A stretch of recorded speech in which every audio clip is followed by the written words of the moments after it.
Argentina ya con el doctor y escribano, doctor Carlos Quevedo Mendoza. Buenas tardes, ¿cómo va? ¿Qué tal, Castro? ¿Cómo le va a usted? ¿Bien?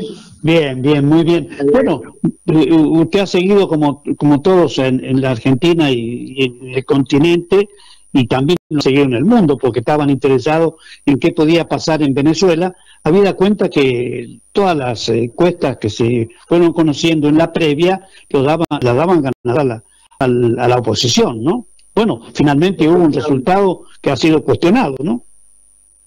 Mire, en realidad esto es un régimen absolutamente totalitario que está legitimado por un proceso de sucesivas elecciones que evidentemente han ido desarrollando una estructura legal en materia electoral muy cerrada a los fines de cometer estas impudicias que son fraudes electorales contra la voluntad popular, que son significativamente repudiables.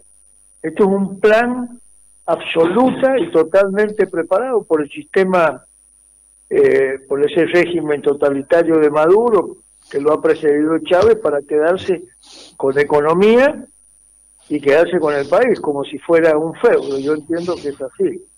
Claro. Todos los antecedentes que han sucedido anteriormente indican que este es un proceso con raíces muy profundas, que va a ser muy difícil que este señor Maduro reconozca el resultado de la elección y esto va a terminar seguramente en una guerra civil, porque cuando las palabras y la razón no existe, la ley no existe, bueno, esto se va a desembocar lamentablemente en hechos de extrema violencia.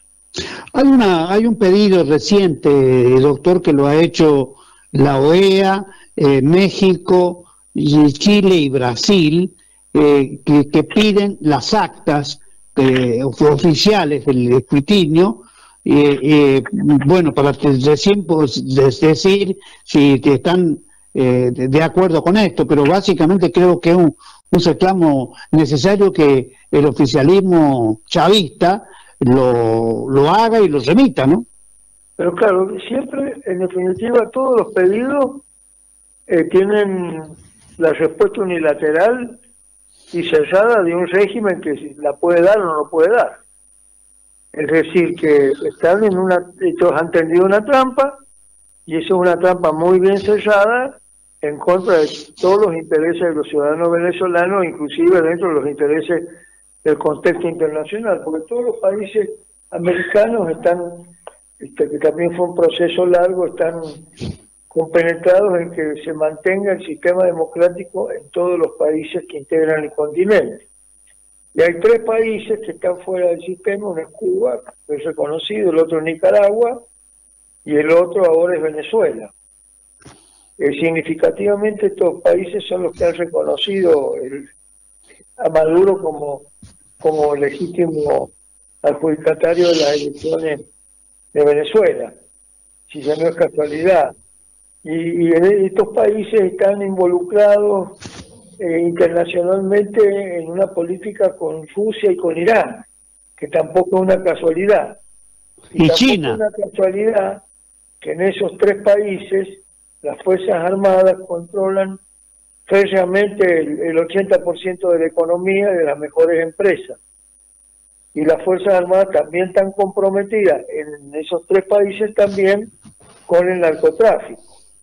Entonces esto es un nudo muy peligroso de 3 países que han armado sistemas absolutamente cerrados, absolutamente arbitrarios, criminales, que se burlan de la voluntad del pueblo y de los derechos humanos. Entonces ya este es un problema que viene extendiéndose en la región. La región es América Latina. Y el sistema democrático tiene una dura prueba de todos los países de mantenerse como tal. Es decir, con un equilibrio de los 3 poderes. En Venezuela y en esos otros países que he mencionado no existe. Sí existe un poder militar que sostiene un régimen corrupto. Y ahí está lo grave, porque de haber una conflagración tipo guerra civil, ¿no es cierto?, los ciudadanos venezolanos van a estar muy perjudicados porque hay una diferencia de fuerza muy importante, y los países que apoyan la democracia no son países belicosos que van a poner a disposición armas para desestabilizar un Estado. Así que estamos en el horno, digamos, con respecto a esta situación. Yo soy muy pesimista. Claro. Si Bueno, Estados Unidos, en una gestión de muy buena voluntad del presidente Biden, hace 6 meses hizo acuerdos diplomáticos con la Cancillería venezolana, y esos acuerdos le significó que Estados Unidos pudiera comprarle petróleo, que ingresaran dólares a Venezuela y que Venezuela aliviara un poco la situación económica con una balanza de comercio favorable en estos últimos meses por la venta de petróleo a Estados Unidos.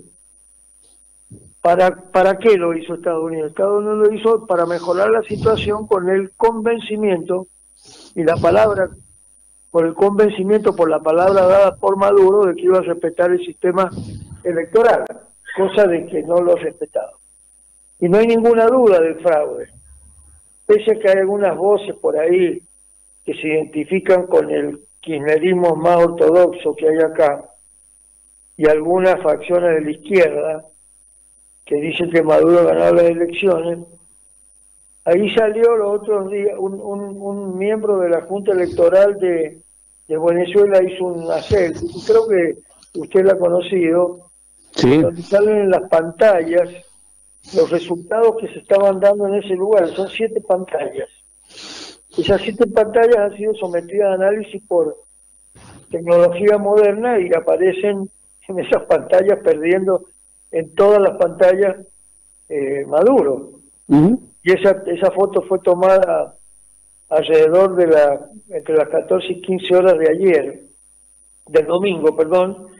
Y bueno, esto confirma lo que las planillas, que en un 73% de todas las mesas tiene la oposición, y si conoce ahí que el promedio de votos es alrededor del 70% a favor de la oposición y 30% a favor de Maduro. Así que estamos frente a un escandaloso fraude electoral, pero de cara dura es esto. Realmente es muy preocupante, muy preocupante. Cerrando un cachito, Carlos, el plano internacional, me gustaría insertar el análisis respecto a lo que pasa en la Argentina, sobre todo en este minuto donde hay tanta incertidumbre en la economía y donde hay tantísima, digamos, disenso en un presidente y un ministro de Economía que aparentemente no están encontrando el agujero al mate, ¿no? Mire, en realidad lo que puedo hacer yo es hacer una fotografía de lo que está pasando, pero una futurología no sabemos cómo se va a dar, pero la fotografía es preocupante porque ha caído la recaudación fiscal, la inflación ha vuelto a tener un pico de un porcentaje importante, de medio punto para arriba.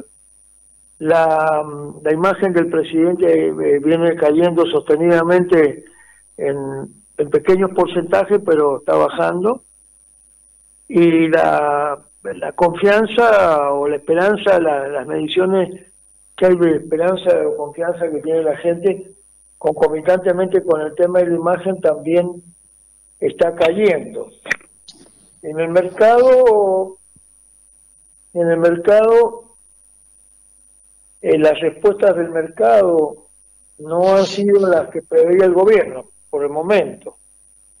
Así que realmente estamos pasando una situación de incertidumbre, de la esperanza hacia la incertidumbre. Así que esto es un componente que no ayuda al gobierno, porque si no hay confianza, los dólares del colchón que dice Caputo no van a aparecer. Yo creo que no van a aparecer.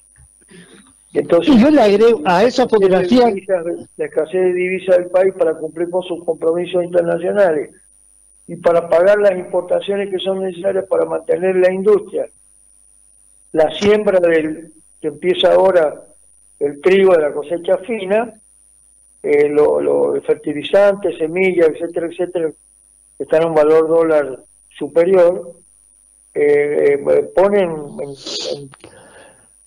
no en riesgo, pero sí ponen bastante apuro a los inversionistas argentinos que quieren continuar con su trabajo, ¿no? yo le agrego una fotografía más de lo que usted está diciendo, que coincido naturalmente, lo que pasa en el autoservicio todos los días. Evidentemente. Sí, y después los precios van a parar a la inflación, ¿no? Sí, la inflación no se ha parado.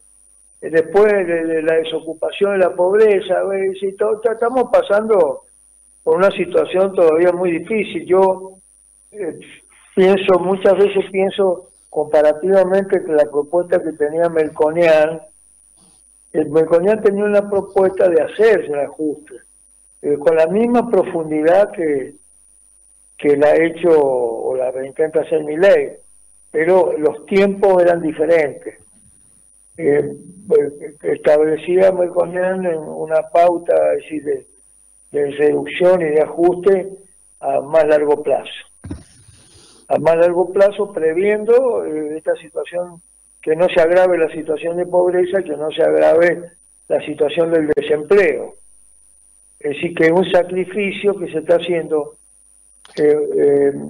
innecesariamente en poco tiempo, cuando en realidad se podría haber hecho en más tiempo, y tendría seguramente el gobierno alguna mayor cantidad de disponibilidad de divisas para cumplir los compromisos internacionales, y seguramente la recaudación fiscal no hubiera bajado de la forma que ha bajado, que está casi en el orden del 18% en un año a otro. Estamos hablando con el escribano Carlos Quevedo Mendoza, que es, por supuesto, un dirigente radical, pero le quería preguntar al doctor acerca de, como ha trascendido ya, se ha publicado por todos lados, el tema de RIGI, la ley base. ¿Usted qué piensa sobre eso, doctor? Mire, la ley RIGI es una ley de promoción de inversiones, que le han dado todos los beneficios a las empresas extranjeras. Ojo, cuando hablo de empresas extranjeras, pueden ser empresas de argentinos que se han constituido en el extranjero, el mismo dinero que han sacado los argentinos hace mucho tiempo, los grandes grupos económicos que lo sacaron siempre con la estabilidad económica, vamos a decir Paolo Roca, Urnequian, el grupo Techin, todos estos grupos vinculados a la electroingeniería, todos estos grupos hegemónicos de Argentina que fueron alentados por los K. Van a traer la plata seguramente en $200 millones, pero disfrazados de empresas extranjeras, y dentro de 5 años se van a llevar todos los dividendos, y la inversión esa no tiene ningún beneficio para el país directo. Indirecto sí, porque esas inversiones van a traer trabajo, van a generar actividad comercial e industrial secundaria, y eso se genera impuestos y genera trabajo. Pero ¿por qué no se hizo también con el capital argentino que está en el colchón, que está inactivo, que están depositados en las cajas de seguridad de los bancos, en los colchones de las casas? Se tendría que haber hecho el mismo tratamiento, de tal modo que, por ejemplo, quizás no se pueda poner $200 millones, pero en una de esas 20 empresarios se ponen de acuerdo en poner $50 millones. Y esos $50 millones se pueden hacer una buena inversión que genera trabajo y dar los mismos beneficios a los ciudadanos argentinos. Eso destaca una desigualdad notoria en el tratamiento de la moratoria y de las inversiones, que se va a generar una serie de juicios de inconstitucionalidad, que eso se estuvo diciendo en el Senado y en el Diputado de la Nación cuando se trataron la ley. Así que es un tema que todavía no está resuelto.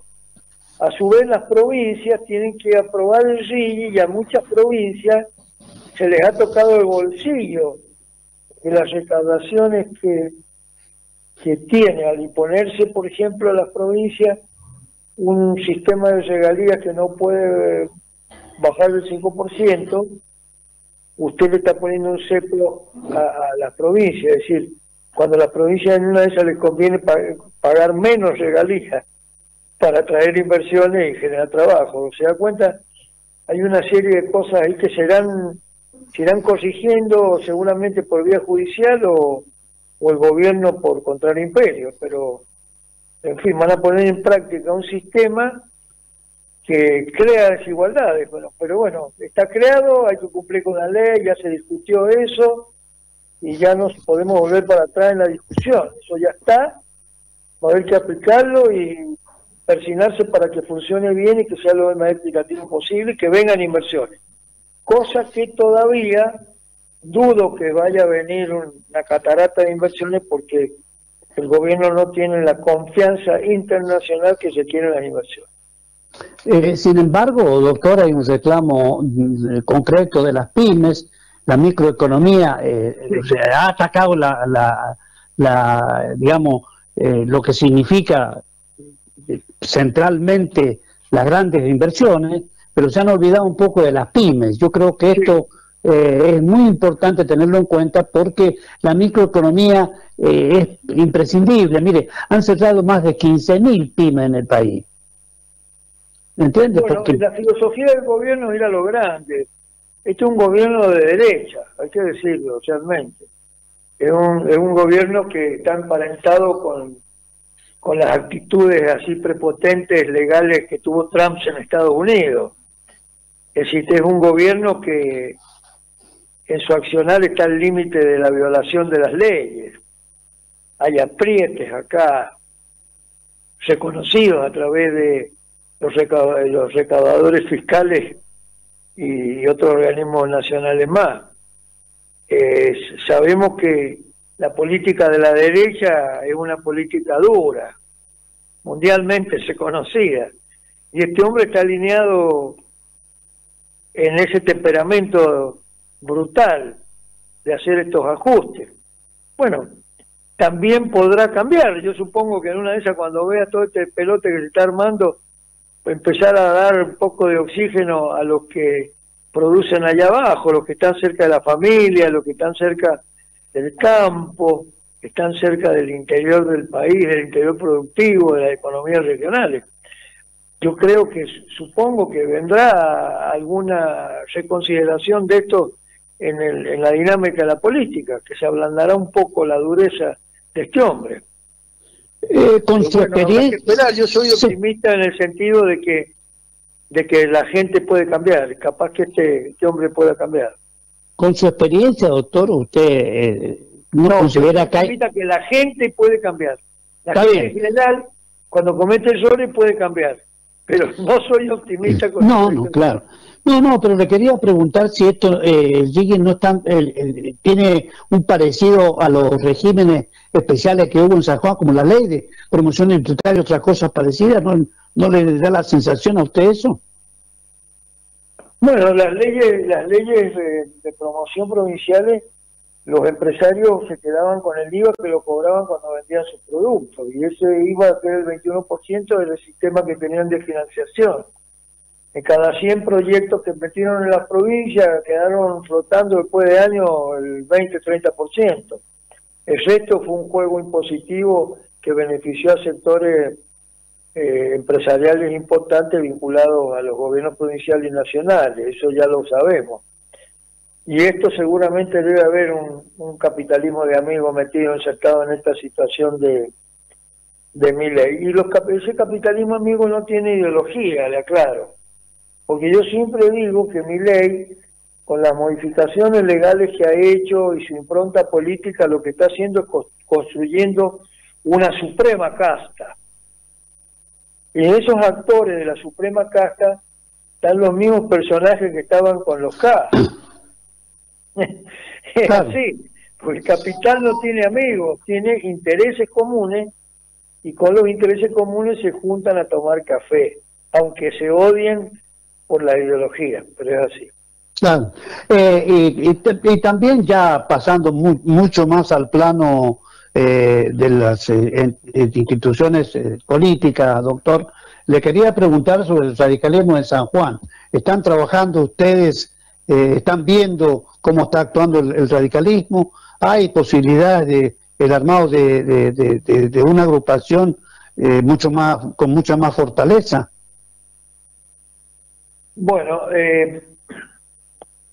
sí, ahí veo una publicación en donde el actual presidente del partido está promoviendo a través de su figura una unidad para ver si puede lograr una lista única para conformar el comité y arrancar. Pero eso es una parte de una historia que es mucho más profunda, porque en realidad lo que necesitamos en el radicalismo es regularizar nuestra situación económica, financiera, política e institucional. Y para eso no lo puede hacer un solo sector, lo tiene que hacer todos los sectores que aman a la Unión Cívica Radical, la cual se encuentra menguada en este momento de participación. El radicalismo de San Juan es una excepción de otros radicalismos de otras provincias que tienen una actividad muy profunda y muy evidente. Nosotros estamos trabajando acá en conceptos muy adheridos al gobierno de la provincia, dándole una mano al gobierno de la provincia, que es el gobierno de producción y trabajo, pero no tenemos una independencia, una autonomía por el momento para poder insertar en el plano político nuevas figuras políticas. ¿Y eso cómo se consigue? Y eso se consigue con trabajo. Y yo creo que le está faltando trabajo interno a la Unión Cívica Radical. Nosotros estamos dispuestos a conversar con todo el mundo y a ver si logramos un consenso para afirmar el partido. Eso es una tarea que la estamos haciendo de poco y espero que nos autoconvoquemos todos los sectores que queremos el radicalismo para que busquemos una solución política, un acuerdo político, pero bien pautado, mirando cuál va a ser el futuro nuestro y cuál es el presente nuestro también, que lo debemos cambiar sin duda alguna. Claro, porque tratar de procurar la unidad con las mismas personas que vienen trabajando hace varios años y no encontrar un camino con los otros agrupaciones, con los otros dirigentes, parece sencillo, pero me parece que hay que dar el debate que usted está marcando, doctor, ¿no? Mire, yo se lo voy a definir muy fácil. Al bloquismo se lo está fagocitando el peronismo poco a poco.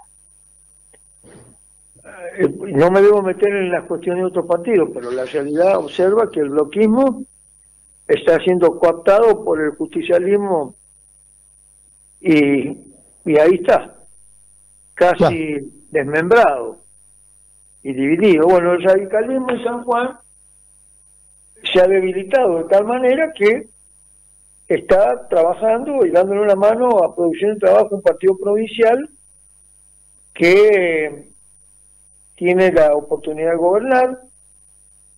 Es un gobierno, realmente va a ser un gobierno austero y tiene que serlo así por la situación económica, y seguramente es un gobierno que tiene que pelear la dura en el orden nacional, hacer buenos negocios para poder cumplir con los compromisos del gobierno de Orrego.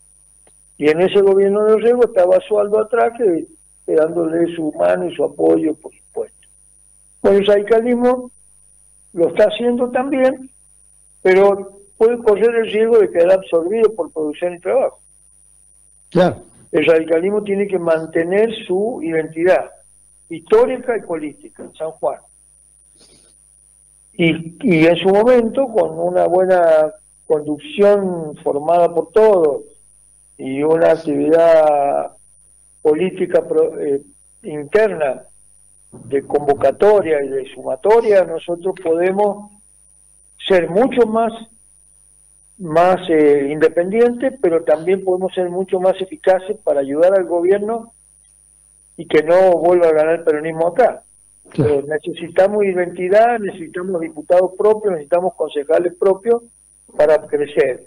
Y eso es una idea que yo tengo fija para las próximas elecciones, que nosotros tengamos listas que nos permitan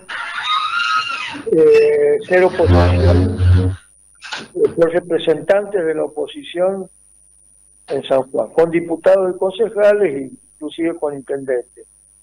Pero hacer bueno, está tan lejos que es nada más que una idea. Es una idea nada más por el momento. Claro, pero hacer un radicalismo más fuerte, más consolidado, con mucha más participación de los distintos departamentos y volver a la fuente.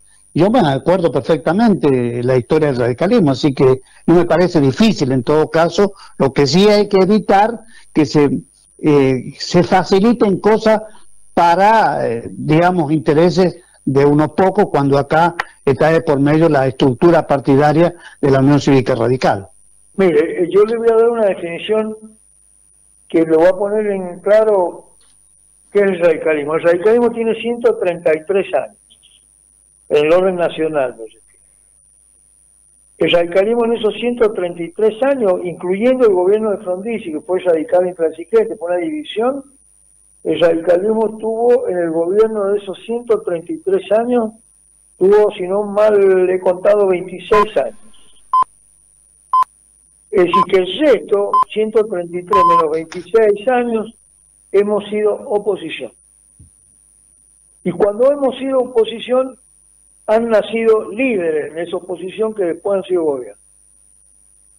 Si no somos oposición, pero oposición en serio, no estoy hablando de una oposición maquiavélica para entorpecer, ni una oposición amanuense para favorecer cualquier trapisonda. No, yo estoy hablando de ser oposición como tiene que ser la oposición, participar representando a los ciudadanos que no quisieron este gobierno o no quieren un gobierno en particular, representando sus intereses y asistiendo a la provincia, exigiendo el cumplimiento de la ley, exigiendo el cumplimiento de los compromisos, exigiendo el cumplimiento del compromiso de mantener el sistema democrático. Usted, si no tiene un sistema democrático con una oposición bien construida y bien constituida, ideológica y aislada de la realidad, usted no tiene un buen gobierno. Los buenos gobiernos son buenos gobiernos cuando tienen buena oposición que controla, cuando ayuda, cuando critica para corregir. Y esa es la función mínima que todavía la historia que la hemos perdido, la tenemos que recuperar. Y en esta etapa creo que hay posibilidades, ¿no? Es una etapa que la tenemos que es un camino que tenemos que recorrer para tomar conciencia de que somos oposición y que tenemos que tener nuestros representantes en los organismos democráticos, llámese intendencias y Cámara de Diputados. Es una aspiración legítima que tenemos que tener, no nos debemos avergonzar. Nosotros tenemos que volver a ser oposición. El concepto de la oposición que acabo de mencionar. Claro. Es decir, ese afán, nosotros hemos sido gobierno, hemos cometido errores, hemos perdido gobierno y hemos recuperado gobierno. Bueno, esa es nuestra trayectoria. Ahora tenemos que, antes de ser gobierno, tenemos que ser oposición, aprender a ser oposición. Le va a faltar mucho a la provincia de San Juan para llegar a tener un gobierno radical, pero sí podemos ser una excelente oposición en favor de los ciudadanos. Y en ese contexto que está diciendo usted, hacer las contribuciones que la democracia permite y también hacer la construcción de muchas ideas que tiene el radicalismo, como usted bien dice, 133 años en el orden nacional y una gran estructura que supo tener trabajando mucha gente. Y creo que eso es lo que usted quiere y lo que está faltando, ¿no? Efectivamente. Carlos, muchísimas gracias por estos minutos. Bueno, gracias a ustedes. Saludos a todos los de la radio. Muchas gracias. Bueno, muchas gracias. Bueno, ahí estaba Carlos Quevedo Mendoza, dirigente radical, hablándonos de todos los temas. Bueno, el partidario, el que más le atrae seguramente a él, pero también dio su punto de vista respecto de la realidad política de la Argentina. Hay que decir que el